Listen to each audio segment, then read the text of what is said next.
Alors, bonsoir à tous et on continue notre chemin vers un Pessah un petit peu différent. Parce que vous savez une chose, comme on a parlé ce soir, c'était aussi un peu l'idée du thème de la soirée, qu'on a une mitzvah de Aliyah la Regel. On a une mitzvah de Shalosh Regalim, 3 fois par an. Chaque juif devait se rendre à Jérusalem et au Beth Amikdash pour pouvoir se reconnecter avec cette dimension du Beth Amikdash. Donc aujourd'hui, on fait les fêtes, on fait Baruch Hashem, on fait les fêtes, on prie, on étudie, on se retrouve, on fait plein de choses extraordinaires. Mais il y a une dimension qui n'est pas une dimension accessoire, mais qui est une dimension essentielle dans la définition même de la fête qui nous manque. Et lorsque Be'ezat Hashem, le temple sera construit, on va en parler ce soir, eh bien, on va découvrir une dimension à la fête qui va être complètement autre. Parce qu'on va retrouver d'une certaine manière la dimension première de la fête par rapport au fait de devoir se rendre à Jérusalem et d'avoir ce moment extraordinaire, on va dire, de communion avec Hachem. Maintenant, avec vous, je voudrais poser une question. Parce que c'est une question essentielle, on en parle beaucoup maintenant. Mashiach va venir. Est-ce que Mashiach va venir? D'accord, le Corona, est-ce qu'avec le Corona, il doit venir? Et donc, on sait ceci, et qui est Mashiach, etc. J'ai nommé le titre du cours, est-ce qu'il viendra aujourd'hui? Pourquoi c'est une question qui est essentielle? Pourquoi c'est une question qui est essentielle? Parce que la Gemara, donc je vais vous donner les sources ce soir pour qu'on ne parle pas et qu'on n'essaie pas de parler comme ça un peu à droite à gauche, on va essayer de parler de quelques sources. Évidemment, comme une demi-heure, on ne pourra pas voir toute la profondeur de ce qui a été dit, mais quelques petits éclairages. D'accord? Dans la Gemara Shabbat, donc page 31a, on nous, on nous apprend ce qui va se passer quand on va arriver à Hashem à 120 ans. On va faire un petit peu le point sur notre vie. Alors, comment est-ce qu'on sait si on a bien réussi sa vie? Écoutez bien les questions qu'on nous pose. Je les donne toutes parce que c'est quand même intéressant. On va s'arrêter sur une. Amar Rava. Besha'a Shemachnissim Adam Ladim. Donc, c'est-à-dire à 120 ans, quand quelqu'un monte au ciel et il va devoir passer devant le tribunal céleste. Omrim Lo, on va lui poser des questions. Nasata Be'emuna. Est-ce que dans tes affaires, tu as été droit? Pourquoi est-ce qu'on lui pose ça comme première question? Parce qu'au fond, c'est ça la première preuve d'être capable de faire vivre Hachem dans son existence, de ce qu'on appelle la Emouna. C'est-à-dire lorsque je vois des possibilités de gagner de l'argent tout de suite, facilement, est-ce que je suis capable de me rappeler, de dire d'accord, mais il y a des règles et au fond, mon objectif premier dans ma vie, c'est pas de gagner de l'argent, c'est de construire quelque chose qui a du sens. Donc, est-ce que j'étais capable de mettre Hachem dans ma vie, notamment dans mon business? Ok, Nasada, mon première question. A priori, on comprend comment est-ce qu'on arrive à faire ça bien. On est honnête. D'accord? Comment on est honnête? Alors, on réfléchit, on essaie d'être droit, on essaie de ne pas mentir. Et on apprend la halakha pour savoir comment ça s'appelle être honnête. Ça va. Kavata et la Torah. Est-ce que tu as fixé des moments d'étude? Ça veut dire qu'on ne te demande pas juste est-ce que tu as étudié, mais est-ce que tu as des moments d'étude qui étaient fixes? C'est-à-dire, c'est est-ce que ta journée était organisée autour de tes moments d'études? Est-ce que tu as dit, bon, je travaille et s'il me reste un peu de temps, j'étudie? Ou bien tu dis, non, non, ma journée est organisée, je commence le matin, j'ai un moment d'étude qui est fixe, qui ne bouge pas, et autour de ça, je vais construire le reste de ma journée. D'accord? Encore une fois, comment est-ce qu'on fait pour bien réussir là-dessus? Entre guillemets, euh, c'est facile, d'accord? On se fixe des moments d'études et on s'y tient. Forcément facile, mais en tout cas, c'est clair. Troisième question. Asakta Bepira Verivia. Est-ce que tu as fait ce qu'il fallait pour avoir des enfants? Encore une fois, d'accord, je vais vous faire un cours. En tout cas, est-ce que tu t'es marié? Est-ce que tu as essayé de te marier? D'accord? Ça, encore une fois, c'est clair ce qu'il faut faire. Est-ce que c'est facile? Je ne sais pas, mais en tout cas, c'est clair. Écoutez bien la quatrième question qu'on va poser.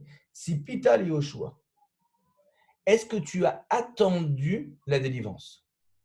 Et là, c'est quelque chose qui est beaucoup moins clair, parce qu'au fond, je ne sais pas ce que ça veut dire d'attendre la délivrance. De toute façon, ce n'est pas quelque chose que je dois faire.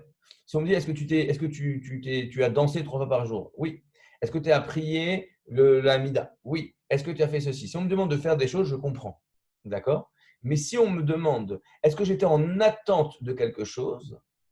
Il faut se poser la question, en attente de quoi?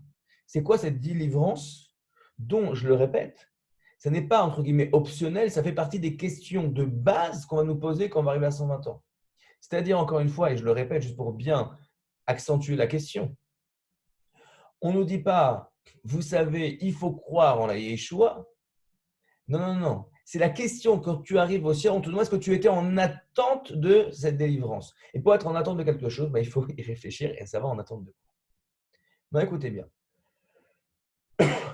Le Rambam, Maïmonide, le grand Maïmonide, dans son Mishneh Torah, dans la halacha, encore une fois, ce n'est pas une demande moussarite, ce n'est pas une demande de dire c'est bien, c'est important, ce n'est pas de la pensée juive, c'est de la halacha.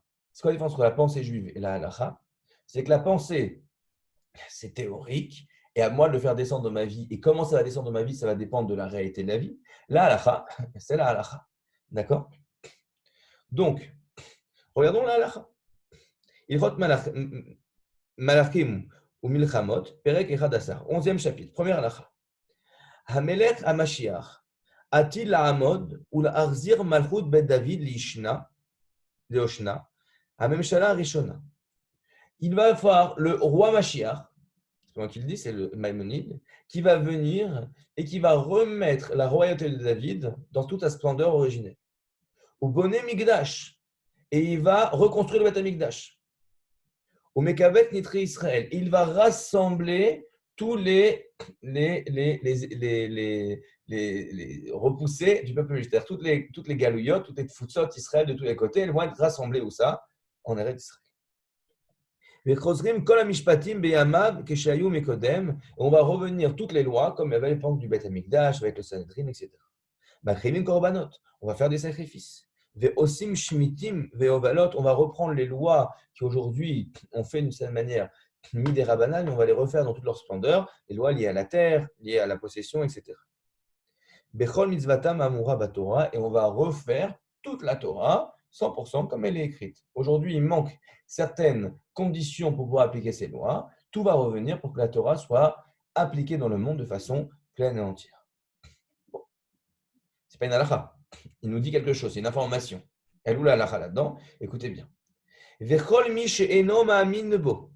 toute personne qui ne croit pas en lui, c'est qui en lui en Melech HaMashiach. Donc là, il y a deux choses, on va essayer de comprendre ce qu'est la différence. Un, il faut croire en Mashiach. Et deux, il faut être dans l'attente de sa venue. Encore une fois, ce n'est pas un cours de pensée juive, c'est un cours de halakha, le Rambam. L'obesha'a nevi'im bilvad ou kofer, pas seulement dans les prophètes, il ne croit pas, non, c'est pas seulement qu'il est en train de nier les prophéties des autres prophètes. Et là, Betorat ou Moshe Rabbeinu, et même dans Moshe Rabbeinu, il ne croit pas. Ok. D'où on sait ça? La Torah elle-même, elle a témoigné de l'existence de Mashiach. Comme elle a dit, Shneemar, Veshav Hashem Elokecha et Shevutecha, Vilechameta, Veshav Ekibetzecha, Mikol Ha'amim. Moshe Rabbeinu vient et dit au nom de Dieu dans la Torah que Hachem va reprendre les exilés du peuple juif et va pardonner les fautes du peuple juif et va les ramener sur leur terre. Et c'est écrit dans la Torah de façon claire tout ce que les prophètes vont dire plus tard. D'accord? Je vous la saute un petit peu. D'accord? Alors, je dis, Ave Parashat Bil'am Neemar, donc on voit dans la Parashat Bil'am que Bil'am il va prophétiser sur la venue de Mashiach. Je vous en donne un autre. D'accord? Je ne sais pas s'il l'a mis dans le Rambam là tout de suite. Mais on voit que lorsque Yaakov va rencontrer Esav, donc je refais l'histoire rapidement, Yaakov prend la bénédiction de Esav veut le tuer, Jacob s'enfuit, il va se faire son oncle Lavan, il reste là-bas, il épouse des femmes. Quand il vient de retour sur Israël, son frère Esav vient avec des hommes et veut le tuer. Finalement, il va s'en sortir et lorsqu'ils vont pour partir, il lui dit, Esav, viens, on avance tous les deux. Lui dit, attends, j'ai pas envie d'avancer avec un voyou dans la rue, je ne sais pas ce que tu vas faire, tu vas changer, tu vas avoir un coup de chaud, tu vas me tuer. Qu'est-ce qu'il lui dit? Yavorna Adoni Lifne Avdo. Je t'en prie, mon maître, mais passe devant. Il a fait comme on. D'accord? Vous la connaissez celle-là. Vani itnahala le iti, les régal amlacha, achal lefanai. Au régal, elle a dit, moi, je vais avancer doucement parce que tu sais, j'ai beaucoup de bétail et j'ai des petits-enfants. Ad asher avo el Adoni, c'est ira. Lorsque je vais venir te retrouver à Séhir, dans la terre de Séhir. Il lui a dit ça. mais jamais il va le retrouver à Séhir. Alors quoi, il lui a dit quelque chose, il lui a menti. Écoutez ce que nous dit Rashi. Il lui a dit comment il a laissé passer devant. Shelo yada'ato lalechet ela atzukot. Il ne voulait pas aller jusqu'à là-bas. Vamar dachad ravo el Adonis Seira. Et il lui a dit, je vais retrouver mon maître à Séhir. Amar, im da'ato la'asot li ra'a, yamtim advo itzlo. Ve'u lo eler. Ve'mata yeler, nous dit Rashi. Et quand est-ce qu'il va aller? Il lui a dit qu'il allait là-bas. Quand est-ce qu'il va aller? Beyemem à Mashiach. Lorsque Mashiach va venir, comme on le dit tout le matin dans la prière, Ve'alu moshirim be'ar Tzion, lishpor et ar esav. Lorsque Ve'alu moshirim, ils vont venir, les Mashiach, c'est qui? Mashiach ben David, Mashiach ben Yosef. Be'ar Tzion, ils vont monter en haut de la montagne de Tzion, lishpot et ar esav, et ils vont là-bas et ils vont juger la montagne de Esav de Seir. Donc encore une fois, c'est écrit dans la Torah que Mashiach va venir et il va se passer des choses. Pas seulement dans la Torah, c'est écrit, je vais la faire rapidement, d'accord? Mais c'est écrit aussi dans les prophètes. Il y a écrit dans les prophètes, excusez-moi, écrit dans les prophètes, il y a écrit dans Malachi. Hineni sholach Malachi. Voici que j'envoie, Dieu parle par le prophète Malachi. Voici, j'envoie mon ange, mon envoyé. Ou fina derrière les fana, il va ouvrir une voie devant moi. Ou pitom yavo, il va venir d'un coup, tu ne vas pas t'y attendre. El echalo, il va venir dans son chat, dans son palais. Hadon, le roi Asher Mater Mebakshim, le roi que vous demandez. Ou malach abrit Asher Atem Chafetzim, et l'ange de la brite que vous désirez. Ineba Amar Hashem Tsevakon, voici il va venir, dit Dieu. C'est qui ce malach abrit? C'est Eliaou. C'est qui le Adam Asher Atem Mebakshim, le maître que vous voulez sur vous? C'est qui? C'est le Melach Mashiach. Donc, nous dit quelque chose d'intéressant. Maïmonide, nous devons croire, parce que c'est écrit dans la Torah, de la même manière que l'on doit croire tout ce qui est écrit dans la Torah, il faut croire à ça également. Donc, nous devons croire que Mashiach va venir. Mais là, il dit deux choses assez intéressantes. On doit y croire. Oh, mish eno mechake lebiato. On doit attendre qu'il vienne. C'est quoi qu'on doit attendre qu'il vienne? Qu'est-ce que je peux faire? Il vient. Donc, je dois croire qu'il va venir, mais je dois être dans un mode, je dois être dans l'attente de sa venue. Écoutez ce que nous dit le Rambam, de l'Echod Shuvah. Encore une fois, l'Alacha, pas du Moussa, dans l'Alacha, dans le Mishneh Torah. Voici ceux qui n'ont pas de place au monde futur, qui sont exclus de l'éternité du peuple juif. Alors, il dit plein de choses, des gens qui font plein de choses très méchantes. Ceux qui ne croient pas dans la venue du Mashiach. Donc, ça veut dire que cela fait partie des fondamentaux. Vous savez, on chante ce vendredi soir. C'est quoi? On chante les 13 attributs de foi du Maïmonide. C'est-à-dire que quoi? Toute la Torah, on doit y croire. Toute la Torah, on doit vivre avec. Mais si une personne, d'une certaine manière, il ne connaît pas l'Hilchot Shabbat, il ne connaît pas ceci, cela. Il y a beaucoup de Torah, elle est très large, on ne connaît pas, ça prend du temps. Bon, entre guillemets, on doit apprendre, c'est pour ça qu'on apprend, et il y a un processus pour apprendre. D'accord? On dit, Ratsa Akadosh Baruch Hu, Zakot Israël, Lifirach, Irba Lahem Torah Mitzvot. Hachem a donné du mérite au peuple juif. Alors, il y a plein de mitzvot. Pourquoi? Plein d'explications. L'explication, c'est qu'on a tellement de mitzvot qu'au fond, si on a qu'on ne connaît pas, on peut dire, bah, écoute, qu'est-ce que tu veux que je te dise? C'est un processus. Je ne peux pas tout savoir du jour au lendemain. Donc, les gens me disent, tu sais quoi, tu as raison. C'est pas que tu ne dois pas faire l'effort. Si tu ne fais pas l'effort, on dit, bon, donc tu te moques de qui?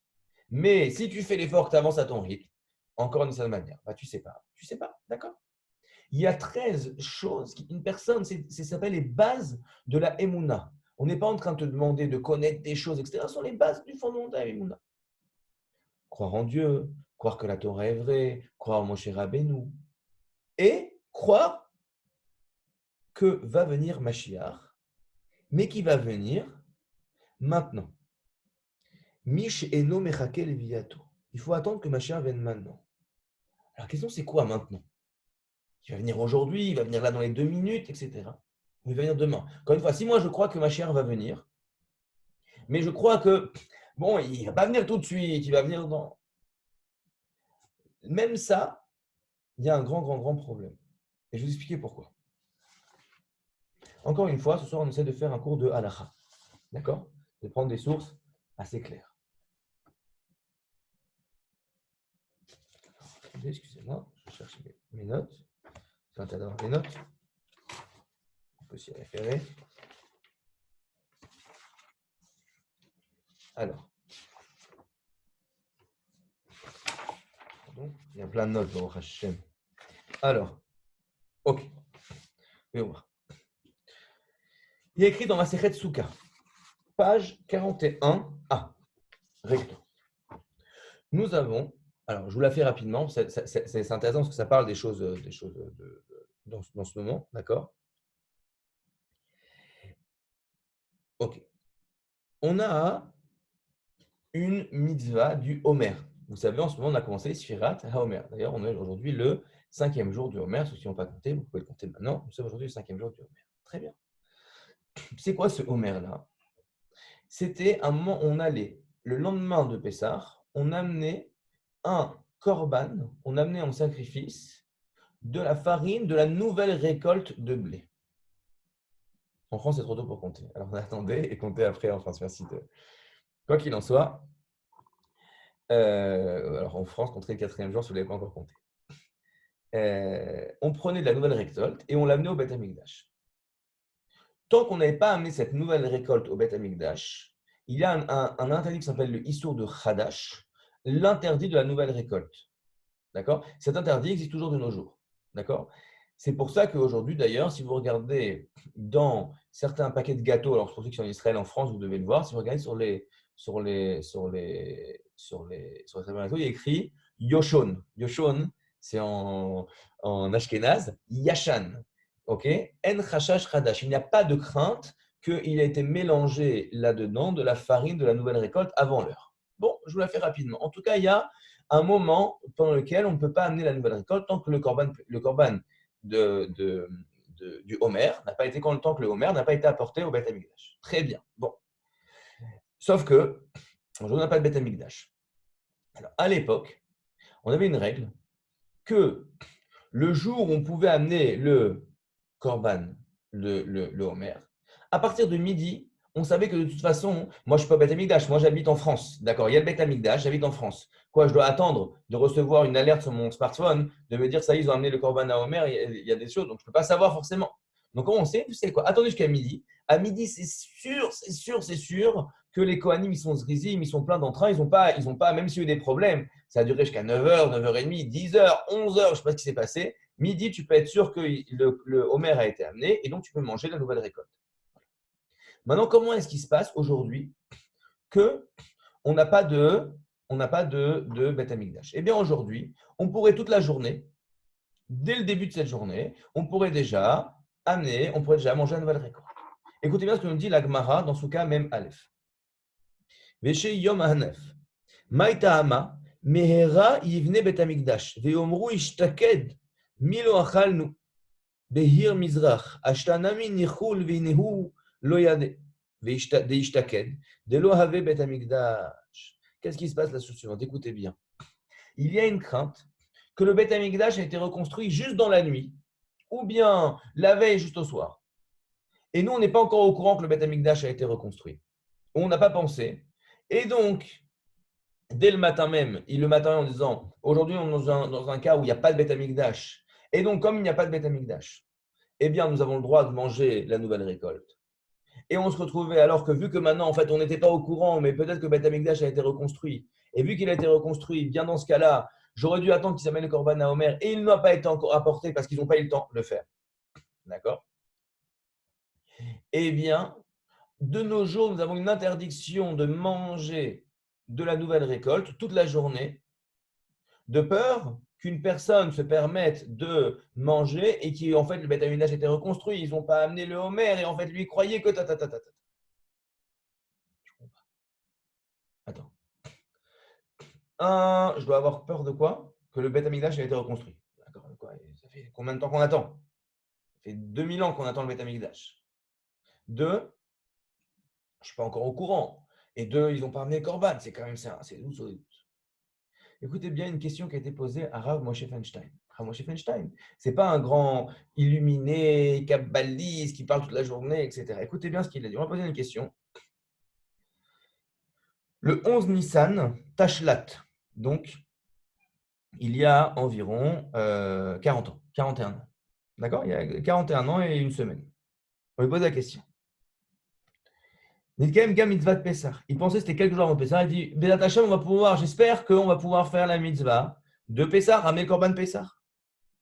Bon, alors le problème, c'est qu'on n'a plus le temps de se purifier du Korban Pessah. C'est pas grave, on le fera dans l'impureté. Qu'est-ce qui se passe? Et Bézat Hashem, on aura le temps de se purifier pour la fin du Korban Pessah. Ok? Maintenant, écoute bien.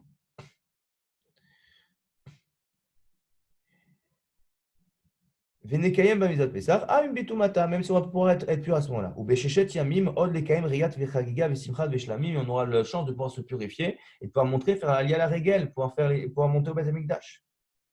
Comme il y a écrit dans Malachi, Asher pitom yavo. Il va venir d'un coup, tu t'y attendais même pas. C'est-à-dire d'un coup, tu ne savais pas, tu étais en train de manger ta soupe et d'un coup, ah, le Beth Amikdash, il est là, ma chère.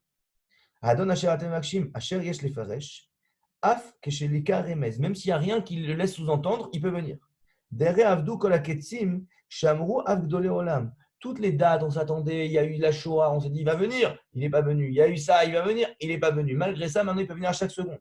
Vinkel, bechol yom sheyavo ou pitom.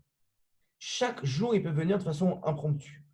Sharelo yadua shum ta'am al adifut ayom meakodmim. Il n'y a aucune chose que ce jour-là, il est mieux que le jour d'hier. C'est-à-dire, si tu devais chercher des raisons pourquoi il venir maintenant ou la semaine prochaine, il y a plein de choses qui arrivent à venir parce qu'il y a eu la Shoah, parce qu'il y a eu ceci, etc., etc. Mais là, aujourd'hui, tous les jours, ils continuent.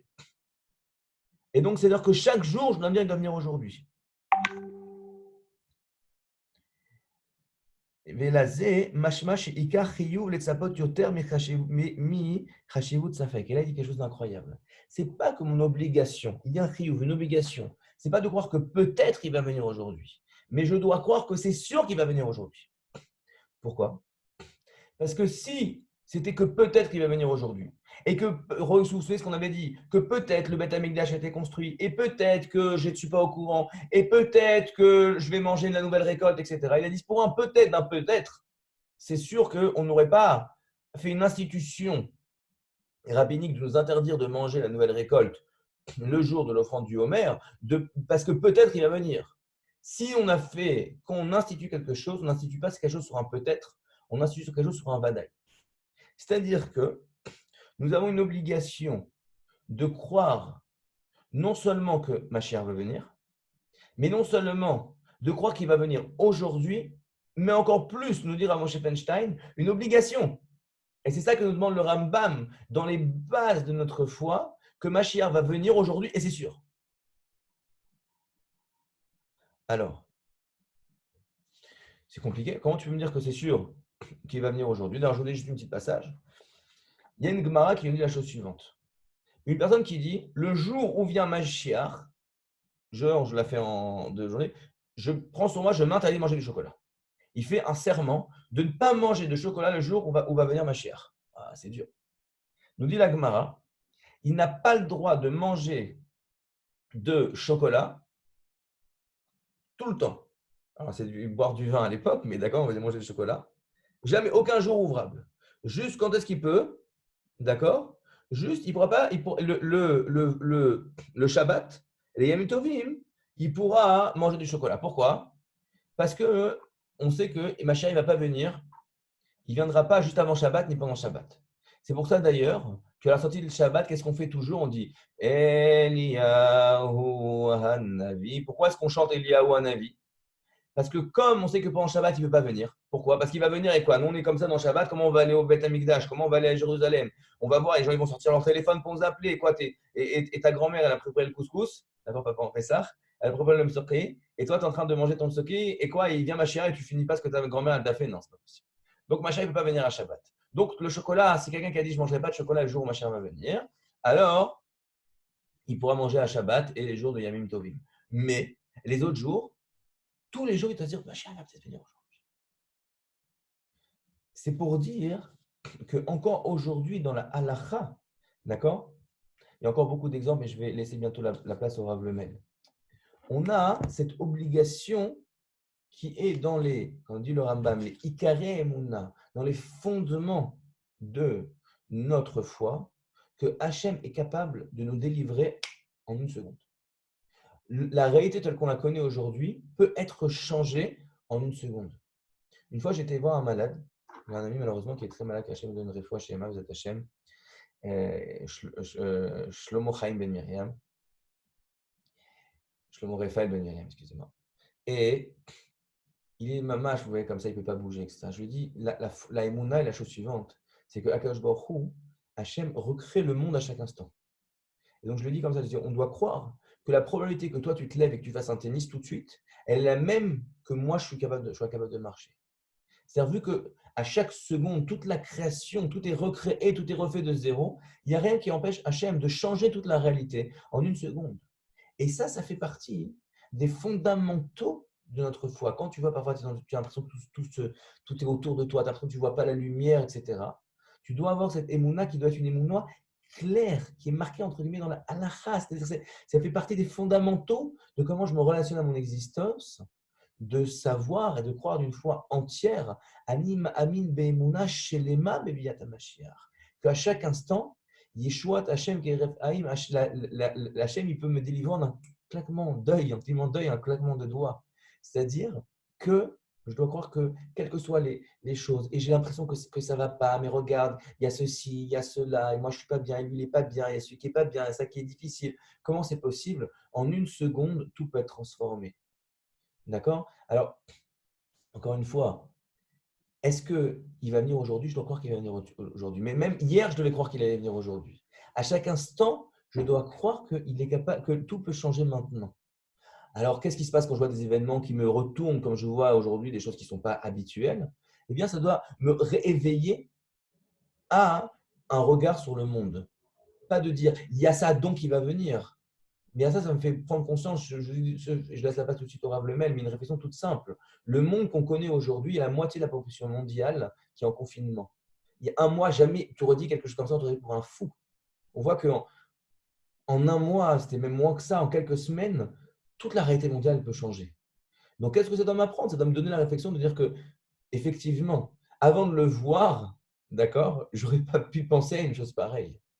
Eh bien, nous aussi, on a cette émouna quand on dit Shir Ma'alot, quand va venir Mashiach, Aïnou Kecholmim. On va voir qu'en fait, on est dans un rêve. Dans un rêve, dans un monde, il y a des éléphants roses, il se passe des trucs, quoi. Tu te réveilles, d'un coup, tout ça a disparu, tu vois une autre réalité qui prend cette place. Ça fait partie des fondamentaux de notre relation à l'existence. Et je finirai juste cette phrase, parce que je pense qu'elle est quand même importante. Cette phrase que cite beaucoup très souvent le Rav Lemel et au nom du Rabbi Lubavitch. Nous avons une obligation, je répète cette obligation, de croire que Mashiach va venir aujourd'hui, mais nous devons construire comme s'il viendrait que dans 40 ans. C'est-à-dire qu'effectivement, cette foi, elle doit être là pour me donner la force de construire et pas d'être attentiste et de me dire de toute façon, ça ne change rien, Mashiach va venir, je peux jeter mon argent par les fenêtres, je peux faire ceci, cela, pas payer mes dettes, de toute façon, Mashiach va venir régler ça. C'est évidemment pas ça qu'on doit prendre, mais au contraire, on va se dire que je dois être prêt à chaque instant pour me dire que tout peut changer d'un moment à un autre et à moi de donner la bonne dynamique à ma vie pour ce moment, qu'on le vive très bientôt. Vous attachez, mais tout de suite la parole au Rav.